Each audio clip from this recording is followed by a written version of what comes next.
Hi, నమస్తే అండి. ఒక చిన్న చిట్కా చెప్తాను మీకు ఆరోగ్యంగా ఉండటానికి. ప్రతిరోజు ఉదయాన్నే 3-4 లీటర్ల మంచినీళ్ళు తాగండి.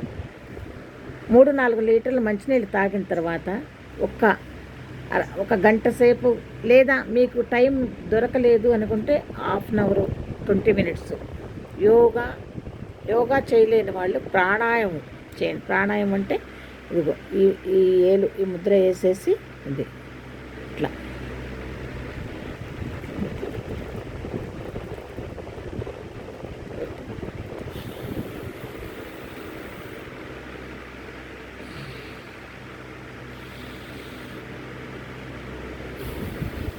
ఇలా చేయండి. అర్ధగంట 20 నిమిషాలు.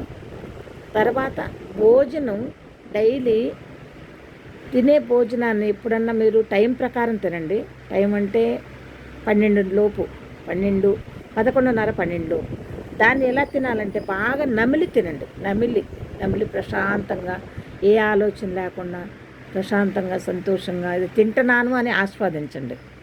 అది తర్వాత ఒక గంట సేపు సాయంత్రం వాకింగ్ చేయండి. అది సాయంత్రం భోజనం 6:30-7 గంటలకల్లా ఏది తింటారో మీరు ఆహారంలో అన్నం తినే కంటే నాకు తెలిసి దోశ, ఇడ్లీయో లేకపోతే చపాతి 2 పుల్కాలు తినేసి 6:30-7 గంటలకల్లా, లేదు ఫ్రూట్స్ తినేవాళ్ళు ఇంకా మంచిది. ఏదైనా ఫ్రూట్స్ 5:30-6 గంటలకల్లా తినేసి, మీరు ఫ్రూట్స్ అయితే ఎన్ని తిన్నా బాధలేదు, కడుపు నిండా గ్యాస్ ఫామ్ అవుతుంది. మెయిన్ గ్యాస్ ఉండదు, బరువుగా ఉండదు, ఒళ్ళు మంచి నిద్ర పట్టింది. తినేసేయండి. పండుకునేటప్పుడు పండుకోవటం 8:30-9 గంటకల్లా పండుకోండి. ఒక్క గ్లాసు వేడి నీళ్ళు కానీ, పాలుంటే పాలు కానీ, మీకు స్తోమత కొద్దీ వేడి నీళ్ళు తాగినా పర్వాలేదు, ఒక చిన్న గ్లాసు పాలు తాగినా గోరువెచ్చనే పర్వాలేదు. మంచిగా ప్రశాంతంగా నిద్ర పట్టిద్ది. 9 గంటలకు పండుకుంటే 4 గంటలకల్లా లేవచ్చు. 4 గంటల కాడి నుంచి లేచి కొంచెంసేపు ప్రాణాయామం చేసుకుని మంచినీళ్ళు తాగి ఇవన్నీ మీరు చేసుకోవచ్చు. బాత్రూమ్ కాలకృత్యాలు తిరిగిపోతాయి.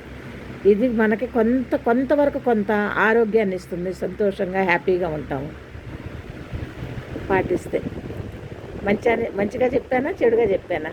కామెంట్ చేయండి బ్రదర్, కామెంట్ చేయండి అమ్మా ప్లీజ్. బాయ్.